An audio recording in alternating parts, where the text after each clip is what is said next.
പത്നിയായി ജീവിക്കാൻ ഞങ്ങൾ ഹൃദയം കൊണ്ട് പ്രാർത്ഥിക്കാൻ.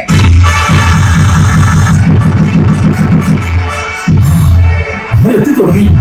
ശിവകാമിയെ ആനയിച്ച് മണ്ഡപത്തിലേക്ക് കൊണ്ടുവരണം. ഈ മണികരയിലേക്ക് എത്രയും വേഗം അതിനുള്ള പരിചാരികമാരെ നിയോഗിക്കുക.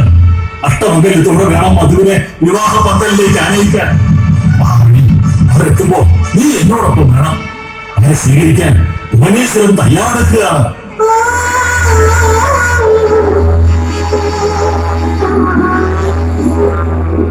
ഹൃദയത്തിൽ നിന്ന് ഒരു ഭാഗം അടർന്നു പോകുന്നത് പോലെ എന്റെ കുഞ്ഞു